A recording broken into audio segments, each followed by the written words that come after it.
قال اللہ تبارک و تعالی فی القرآن المجید والفرقان الحمید۔ اللہ پاک نے قرآن پاک کی صورت یونس کی آیت نمبر 37 میں ارشاد فرمایا وما کان ھذا القرآن۔ اللہ تعالیٰ نے فرمایا کہ یہ قرآن کوئی ایسی کتاب نہیں ہے ان یفترا کہ اس کو گڑھ لیا جائے یا اس کو گڑھا گیا ہے من دون اللہ، اللہ کے سوا، یعنی اللہ تعالیٰ کی طرف سے وحی آئے بغیر اس کو گڑھا نہیں گیا، بلکہ یہ اللہ تعالیٰ کا کلام ہے اور یہ سچا کلام ہے۔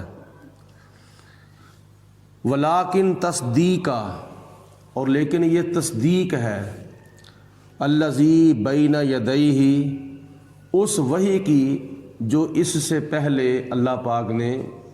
حضرت جبریل علیہ السلام کو دے کر بھیجا تھا پہلے نبیوں کی طرف، یعنی یہ قرآن پاک پہلی کتابوں کی تصدیق کرتا ہے، تورات کی، انجیل کی، زبور کی۔ وتفصیل الکتاب، اور یہ کتاب کی تفصیل ہے، یعنی کتاب سے مراد لوح محفوظ ہے، لوح محفوظ کی یہ تفصیل ہے کہ حرام کیا ہے اور حلال کیا ہے، جائز کیا ہے، ناجائز کیا ہے، کفر کیا ہے، اسلام کیا ہے، شرک کیا ہے، ایمان کیا ہے۔ اللہ پاک کی ذات بابرکات نے ہر چیز کی تفصیل جو ہے وہ لوح محفوظ میں بیان کر دی ہے، اور یہ قرآن پاک لوح محفوظ سے اللہ پاک کے حکم سے جبریل علیہ السلام لے کر نبی کریم علیہ السلام کی طرف حاضر ہوئے اور حضور علیہ السلام کی بارگاہ میں یہ کلام پیش کیا۔ اس کی خصوصیت ایک یہ ہے لا ریب فیہ، اس کے اندر کسی قسم کا کوئی شک نہیں ہے، کوئی شبہ نہیں ہے، یعنی جھوٹی بات ہونا تو درکنار، اس میں جھوٹ کا وہم و گمان، تصور و تخیل بھی نہیں پایا جاتا۔ یہ سچا کلام ہے اور اس کے اندر کسی قسم کا کوئی شک نہیں ہے۔ من رب العالمین، یہ تمام جہانوں کے پالنے والے کی طرف سے یہ کتاب آئی ہے، قرآن پاک اللہ تعالیٰ کی طرف سے نازل کیا گیا ہے۔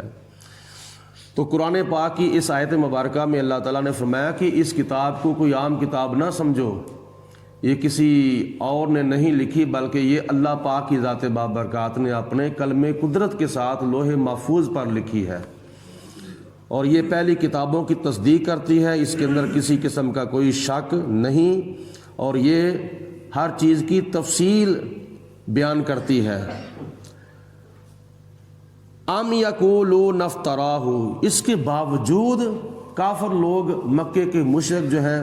وہ اعتراض کے طور پر کہتے ہیں کہ یہ محمد بن عبداللہ نے اپنے پاس سے یہ قرآن پاک گھڑ لیا ہے، اس کے باوجود یہ اعتراض کرتے ہیں۔ تو اللہ پاک نے ان کے اس اعتراض کا جواب دیتے ہوئے ارشاد فرمایا قل، اے میرے محبوب علیہ السلام آپ ان کو ارشاد فرما دیں، ان کو خبردار کر دیں، ان کو آگاہ کر دیں، فاتو، اگر تم اس کو اللہ کا کلام نہیں مانتے، میرا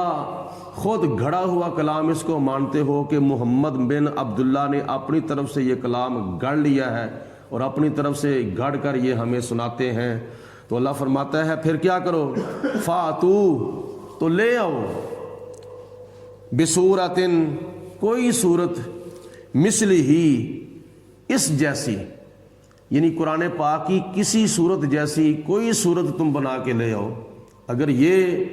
گھڑ کے اپنے پاس سے تمہیں سناتے ہیں تو تم بھی کوئی گھڑ کے لے آؤ،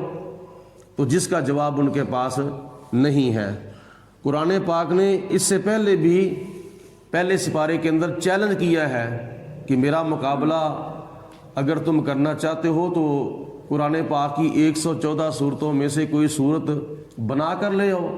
صورت فاتحہ جیسی کوئی صورت لے آؤ، صورت کوثر جیسی کوئی صورت لے آؤ، صورت اخلاص جیسی کوئی صورت لے آؤ، صورت یاسین جیسی کوئی صورت لے آؤ، صورت الرحمن جیسی کوئی صورت بنا کے لے آؤ۔ اگر تم اپنے وہم و گمان میں سچے ہو تو یہ قرآن پاک کا چیلنج ہے۔ نمبر 2، اس سے عقیدے کی بات یہ ظاہر ہوتی ہے کہ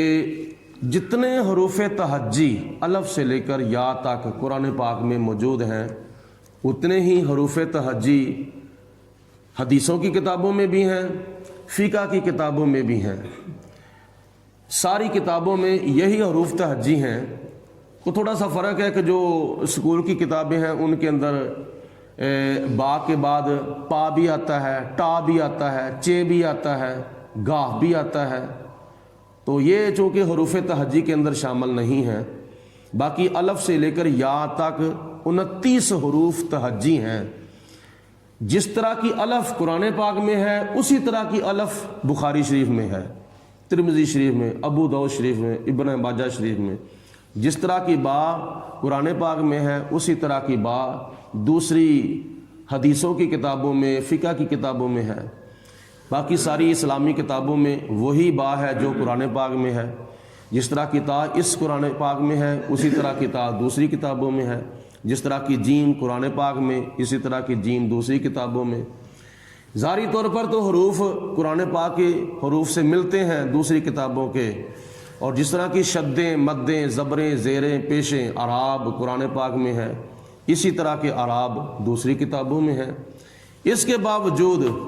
قرآن پاک کی کوئی مثل کتاب نہیں ہو سکتی۔ قرآن پاک بے مثل و بے مثال کتاب ہے، اور اس کے علاوہ کسی کتاب نے آج تک دعویٰ بھی نہیں کیا کہ میں اور قرآن ایک جیسی کتاب ہے۔ بخاری شریف نے، ترمذی شریف نے، مسلم شریف نے، ابو داؤد شریف میں اور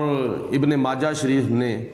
کسی حدیث کی کتاب نے، کسی فقہ کی کتاب نے آج تک یہ نہیں کہا کہ جس طرح کے حروف قرآن پاک میں ہیں اسی طرح کے حروف میرے اندر ہیں، جس طرح کی شدیں، مدیں، زیریں، زبریں، پیشیں قرآن پاک میں ہیں اس طرح کی شدیں، مدیں، زیریں، زبریں میرے اندر ہیں، لہٰذا ہم ایک جیسے ہوئے۔ آج تک کسی کتاب نے یہ دعویٰ نہیں کیا۔ تو اگر قرآن پاک کا کوئی مقابلہ نہیں کر سکتا، دنیا کی کوئی کتاب قرآن پاک کا مقابلہ نہیں کر سکتی اور قرآن پاک کی مثل نہیں ہو سکتی، تو صاحب قرآن کی مثل کوئی کیسے ہو سکتا ہے؟ اللہ پاک نے اگر کلام بے مثل و بے مثال بنا کے بھیجا ہے تو سارے نبیوں کا امام بھی بے مثل و بے مثال بنا کر بھیجا ہے۔ قرآن قرآن ہو کر بے مثل و بے مثال ہے، اور حضور نبی کریم علیہ الصلوۃ والسلام انسان ہو کر بے مثل و بے مثال ہے، کیونکہ ظاہری طور پر جس طرح حروف قرآن پاک کے دوسری کتابوں سے ملتے ہیں، دوسری کتابوں کے حروف قرآن پاک سے ملتے ہیں، اسی طرح عام انسانوں کے جسم کے اعضاء بھی حضور کے جسم کے اعضاء سے ملتے ہیں، لیکن حقیقت میں بڑا فرق ہے۔ تو لینا حقیقت کو ہے، ظاہری چیز کو نہیں لینا۔ اگر ظاہری چیز کو بھی لیا جائے تو نبی کریم علیہ الصلوۃ والسلام کے جسم پر تو ساری زندگی مکھی مچھر کوئی اس طرح کی چیز نہیں بیٹھی، تو ہماری مکھیاں جان ہی نہیں چھوڑتی، تو یہ مماثلت کیسے ہوگی پھر؟ اسی طرح اور کئی مثالیں ہیں۔ تو قرآن پاک کی شان اللہ پاک نے اس کے اندر بیان فرمائی ہے۔ کون سی شان؟ شان بے مثالی۔ تو رب العالمین نے ارشاد فرمایا کہ اے کافرو، اگر تم قرآن پاک کو اللہ کا کلام نہیں مانتے بلکہ محمد بن عبداللہ کا گھڑا ہوا کلام مانتے ہو، تو پھر تم بھی اس طرح کی آیتیں، اس طرح کی صورتیں، اس طرح کے رکوع وغیرہ بنا کر لے آؤ۔ وَادْعُوا مَنِ اسْتَطَعْتُمْ، اور تم بلا لو جس کو تم بلا سکتے ہو، اپنی مدد کے لیے، اپنی ہیلپ کے لیے، اپنی امداد کے لیے جس کو تم بلانا چاہتے ہو بلا لو۔ یعنی پورے کفر کو اللہ پاک کی ذات بابرکات نے چیلنج کیا ہے، من دون اللہ، اللہ تعالیٰ کے سوا، ان کنتم صادقین، اگر تم سچے ہو۔ لیکن ہٹ درمی ان کی یہ، اس کے باوجود بھی بل کذبوا، بلکہ انہوں نے جٹلا دیا، بما لم یحیطوا بعلمہ، اس کلام کو جس کو وہ سمجھ نہ سکے، جن کو وہ جان نہ سکے۔ قرآن مجید فرقان حمید کو کما حقہ وہ جان نہ سکے، اس وجہ سے انہوں نے قرآن پاک کو جھٹلا دیا۔ وَلَمَّا يَأْتِهِمْ تَأْوِيلُهُ، اور ابھی تک ان کے پاس یہ انجام نہیں پہنچا، یعنی نیکوں کا اجر جو کہ آخرت میں ملنا ہے اور بدوں کی سزا جو ان کو آخرت میں ملنی ہے، یا جو واقعات کی پیشگوئیاں قرآن پاک نے کی ہیں، ابھی وہ وقت آیا نہیں ہے ان کے انجام کا۔ کَذَلِكَ كَذَّبَ الَّذِينَ مِن قَبْلِهِمْ، اسی طرح ان لوگوں نے بھی اللہ تعالیٰ کی کتابوں کو جھٹلا دیا تھا جو ان سے پہلے ہوئے تھے، یعنی کفار مکہ سے پہلے کئی ایسے کافر ہوئے تھے جنہوں نے تورات کو جھٹلا دیا تھا، جنہوں نے انجیل کو جھٹلا دیا تھا، جنہوں نے زبور کو جھٹلا دیا تھا۔ فانظر، تو اللہ فرماتا ہے کہ اے میرے حبیب علیہ السلام تم ان کو ارشاد فرما دو کہ نہ، اللہ تعالیٰ فرماتا ہے فانظر، اے میرے محبوب دیکھو، کیف کان عاقبۃ الظالمین، کہ ظالموں کا انجام جو ہے وہ کیسا ہوا ہے، ظالم اپنے ظلم کا بدلہ جو ہے وہ کس طرح لیتے ہیں یا کس طرح ان کو اس کا انجام جو ہے وہ ملتا ہے۔ وَمِنْهُمْ مَنْ يُؤْمِنُ بِهِ، اور ان میں سے کچھ وہ لوگ ہیں جو قرآن پاک پر ایمان لے آتے ہیں، کیونکہ عقیدہ توحید کے بعد سب سے زیادہ جو کافروں کو اعتراض تھا وہ قرآن پاک پر تھا۔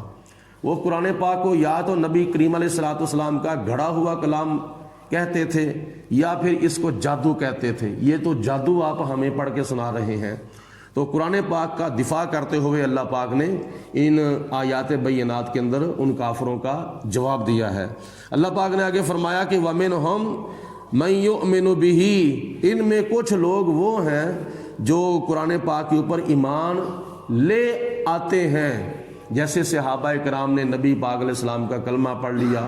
اور اللہ پاک کو ایک مان لیا، حضور علیہ الصلوۃ والسلام کو آخری نبی اور آخری رسول تسلیم کر لیا، قرآن پاک کو اللہ پاک کا کلام مان لیا اور آخری کتاب اس کو تسلیم کر لیا۔ وَمِنْهُمْ مَنْ لَا يُؤْمِنُ بِهِ، اور ان میں سے کچھ لوگ وہ بھی بدبخت ہیں جو قرآن پاک کے اوپر ایمان نہیں لاتے بلکہ کلام پاک کو جادو اور کالا علم جو ہے وہ تصور کرتے ہیں، جیسے ابو جال، ابو لاب، کفار مکہ وغیرہ وغیرہ۔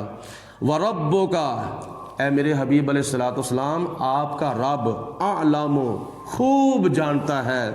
بالمفسدین، ان فسادیوں کو،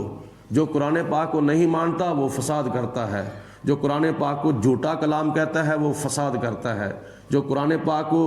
جادو وغیرہ مانتا ہے وہ فساد کرتا ہے، جو قرآن پاک کو نبی کریم علیہ السلام کا اپنی طرف سے گھڑا ہوا کلام کہتا ہے تو وہ فقط فساد کرتا ہے۔ تو اللہ پاک فرماتا ہے کہ میں فسادیوں کو خوب جانتا ہوں۔